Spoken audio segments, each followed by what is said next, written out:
Hey, time travelers. My sister Linda is visiting. Say hi to peeps. Hi. And Charlie's in the background doing Charlie things. So there's something that I've always wanted to make for her, which is my keto pizza. So when she came over, we immediately started making that. And the whole recipe's in this video. So if you're here just to see that recipe, you can go to the thing in the bottom where the red line is and go directly to the recipe. But last night, our cousin dropped her off, so she doesn't have a car because she doesn't live in the state. She's visiting from out of state. I don't have a car because, you know, anybody watching my channel knows my car got wrecked and I've been working on it. You know, I was able to actually find her house better than I normally do, and I'll tell you why. It's because I saw the glowing lights from down the block, and I was like, that's Robert. Oh yeah, all the RGB? Yeah. So we didn't have really any options for going anywhere. So we checked out some exotic and unique local attractions. Like the tree stumps in my yard.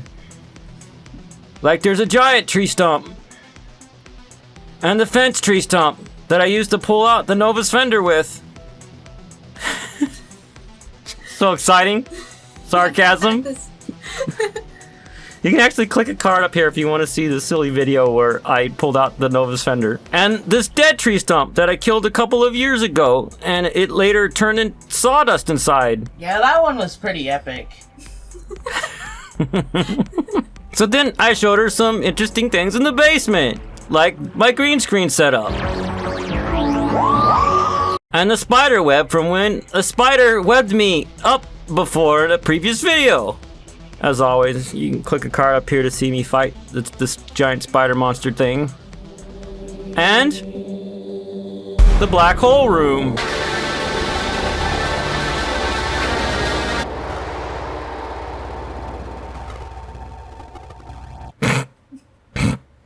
Whatever that means.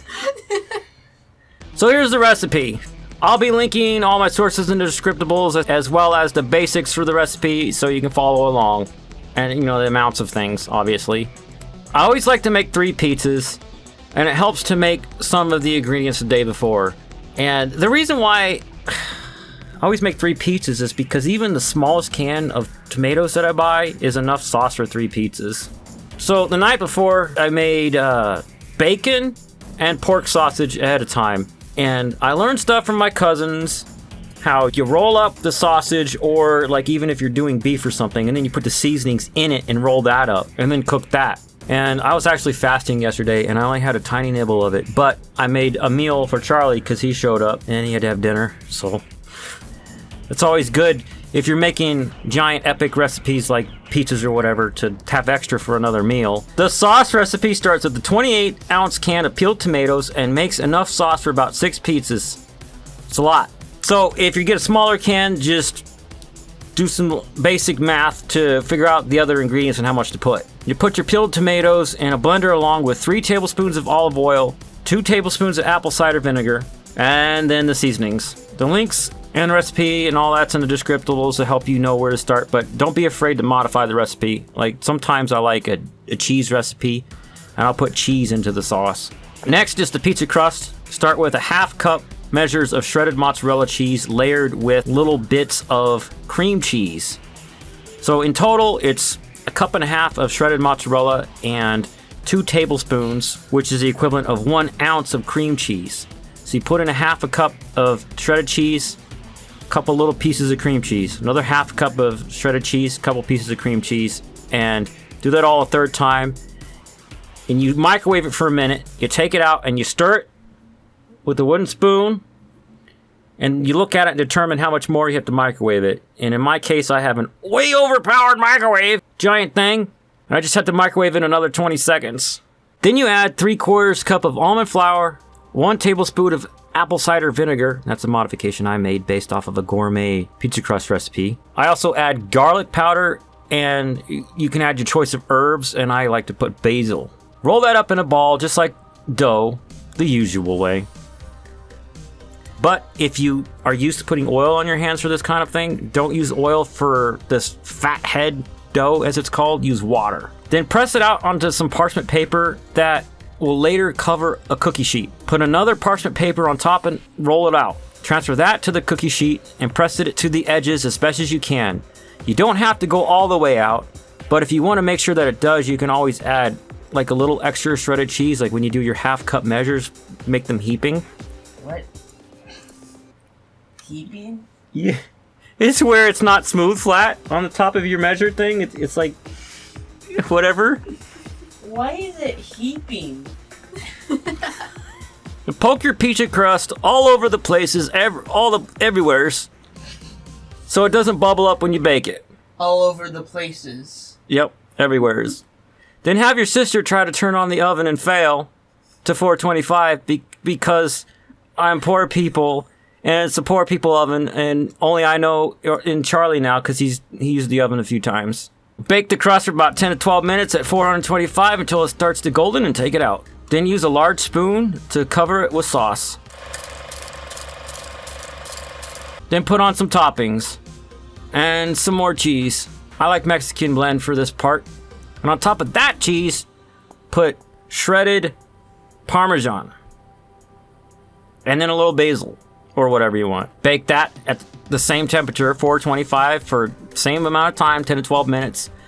This time until the edge of the crust starts to get crispy. And like I said, I made 3 pizzas. I actually made my breakfast one the day before, and that one was pork sausage and bacon. Then we made my sister Melinda's choice, which is chicken and bacon. I'd warmed up the chicken in a skillet and put on some hot sauce and salt to help flavor the chicken for the pizza. Then we made the pepperoni and habanero one. Yep. Yes, we are not wimps. All 3 of us eat spicy food. I chopped up habaneros to put on the pizza for all of us. Yes, all of us. Even my son likes the spicy pizza. Which out of the 3 pizzas was your favorite? The pepperoni and habanero. Yeah, definitely. Definitely. Like, that thing's already gone. And as for the dessert, we had keto ice cream. And was that keto ice cream good? So people that don't know, it doesn't have any sugar in it. There's different brands of keto ice cream, and I'm going to list the safe sweeteners. Allulose, erythritol, stevia, monk fruit. You might see 2 or more or just one of those, but then you're safe. The ingredients that are used to make keto ice cream, as long as you don't add sugar, it's the opposite of bad food. It's like a superfood, give you energy and stuff. And now to past me for doing the tech thing, which is a really useful device that I'm actually starting to use on my cameras and stuff. It's a wireless mic. Thanks, future me. I bring you the tech. You're welcome. Why do you do that? I bring you the tech thing of the week because either it's entertaining or you see something that you might think you need. As always, the link's in the descriptables thingy down there. This week's tech thing is the iRay UW10 Professional UHF Wireless Microphone System. I've been looking for something like this for a long time, and I've actually tried a couple of others that didn't do what I needed. I had some various obstacles, and I was trying to get to a point where I could do some streaming, where I wasn't on a leash to the mic hooked up to the computer that was doing the streaming. I needed to be wireless, and this is the thing that does it. It also took me a while to find one within my budget, which was under $200. So, you're like, Robert, that's expensive. Well, not if you've been looking for forever for something and you finally freaking found it, and it does what you need it to do. This wireless system comes with 2 transmitters and a receiver. It also has cables to connect the receiver to a smartphone, which is a TRRS cable, and one for connecting to a DSLR camera, which is TRS. I couldn't get the TRRS one to work on a smartphone, and on other wireless systems which were not as good as this, that I can't use because they failed, they did connect to a smartphone. So I'm not sure there. Maybe I have to like make a custom wire or something. Hey, it's future past me. I'm past me's future, but I'm still vlog me's past. Don't think about it too much, you'll get confused. I did figure out the plug to make it work on a phone, and here's me testing it. So I did discover that not all TRRS connections are the same. In some cases, the microphone and ground positions are switched. So I bought an adapter, and that's what we're testing. So I'm standing right next to my mining rig, which makes all kinds of noise because of the fans. And this is what I sound like. And now this is what I sound like with noise reduction applied. So I hope that gives you guys an idea. It also comes with TRS lab mics, which plug into the receivers, and they actually sound really good, and I'll let you hear a sample in a moment. You also get 2 furry windscreens for filming in the wind. Please, don't call them dead cats. My favorite thing about this system is a little LCD screen so you can test the levels and also see the battery level. I've already used the system a while doing a live stream. As you can see here in the corner, I have the cable plugged into a computer, and in this case it was a TRS to TRRS plugged into the headset jack on the front of the computer. The viewers on my stream said the voice was clear, even though I had window AC on in the background. Here, listen to this example. How's the audio sound right now? I'm trying out a new wireless mic. Does it sound dusty? Does it sound dusty or does it sound crusty? Because the AC's on. Note, in that example, the volume was turned all the way up on the transmitters. And now, here's an example with the AC turned off in that room and the only background noise is a fan that's down the hall. Yeah. Where'd I put it? Right there. You can hold it up for the camera. It has at least a gigabyte of GPU power. At least it's got 8 gigabytes of memory.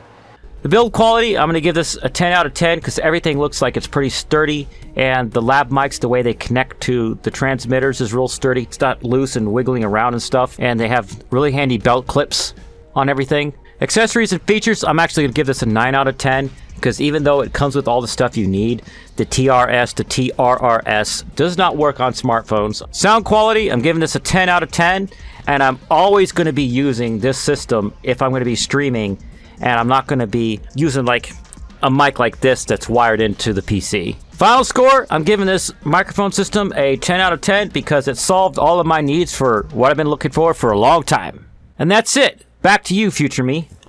Thank you, past me. Past me? Where are you going? Oh, okay. And now, enjoy this random thing. And this is a random thing that Charlie and I are... This is a random thing that Charlie and I already looked at, so he already knows what I'm talking about. But it's this weird menu from another country where it's got a bunch of ridiculous foods. And it's such epically perfect for this video. Right, Charlie? Yeah. Because recipes? Anyways, it comes from Reddit and the r/English, which is a place for things that are badly translated into English around the world are put. And it's just this weird menu. And the first one is called Chicken Dump Truck.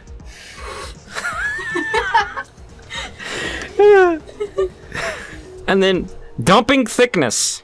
Accuracy of sheep meat. We made sure it was sheep this time. Baking with honey. Okay, that's nice. Bread, weaved, adini, whatever that is. Green dish. What's green? Who knows what else is in there? Applied to meat. In a quiche restaurant. Applied to cheese. Wow. Ton applied. Moza restaurant. Blindfolded ordinary. You know, the regular way.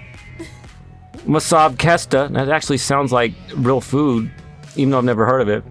Royal blindfolded. We're gonna surprise the queen. A period of masters. A period of cream. That's inappropriate. My property. You go into a restaurant and say, I want my property. A regular Erica. What? What? A luxury sofa. That's what I want to eat tonight. Bubbles Ubella Keita. That might be real food. Its loop is in cornflakes. Panini. Tomato meat with hummus. It actually sounds like just a mush pile, but editable. Boycott. You go into a restaurant and say, I want to boycott you. Oh, that's actually on the menu. That'd be $4. Boycotting cheese. Slicing of chickpeas. And normal doubt. Wow. You know, the regular kind. In the normal way. In the normal way. Metal suspicion. This next one, I'm laughing before I'm saying it. She is suspicious of cheese. What? Thank you, hummus. You're welcome. To feel it. Eggs. of an oven. I'm hoping that means they made the eggs in an oven. Probably. And then white eyes. I don't even want to know. Eggs fried. Okay. Peas with tuna. Yeah, I would not eat those together, but all right. Basil. And my favorite one in this whole menu, the popular problem. Tuna beans. White beans. And beans, gentlemen. White peas. Tune with cheese. That's not tuna. Don't get it confused with tuna. This is tune with cheese. Because tuna is a problem. What? Taona. Salad. And fasa. I don't remember half of these. And then, why don't you get a big mouthful of some Friday? And not a problem. Yeah, it's really not a problem. After one day. And foul white jar. That sounds like something a wizard would ask for. Here, foul white jar. That's for my spells. Foul flip red. What? Full on wushu. Foul with hummus. That's chicken. You know I'm what? sure. All these foul words. Yeah, they must be talking about birds. Foul metal. Oh, it's like most metal for me. I'm sorry. I don't like metal music. Full industrial. Or full problem. That's not like you're having a full problem because it's only 1 L. So you're safe. Fowl with cheese. And then liver sheep with chickpeas. Wait, what? Liver sheep. It's not sheep liver. It's liver sheep. So imagine a liver that walks around with sheep's wool on it. What? Heap sheep. Liver with cheese. Ugh. Hibashi hashi. Liver with cheese. And a really, really good one. One of my top 3. Worried. Hulkashi. Frying cheese. It's still being fried when you eat it, so be careful. Stir fried with hummus. It's stir fried unknown. You know, the regular way. And then tomato meat, if all you want is mush of tomato for your meal. Tomato meat? By itself. What is tomato meat? Meat, tomatoes with cheese. And the last one is tomato meat with hummus. I think it was originally beefsteak tomato or something. Oh wait, tomato meat with hummus is on here twice. It must be doubly good. Good job. And now for this week's dad joke time, which is one my dad sent me. He says, I accidentally swallowed a bottle of disappearing ink. I've been in the ER for over an hour waiting to be seen. And I said, but nobody can see you. That's a good one. What? What? I don't know what to do now for the end screen. Okay. But it's fine because end screens are awkward. They're always awkward. Nobody knows how to do one. Yeah, I'm supposed to point this way. I'm gonna find something I'm gonna find something I'm gonna find something funny and link a video there. And then, and then whatever YouTube thinks is best is over there. And then you can subscribe to the channel over there or check out my music channel over there because I do my own soundtrack music. Okay, thanks, bye. Say bye. Bye. Bye. That was fun.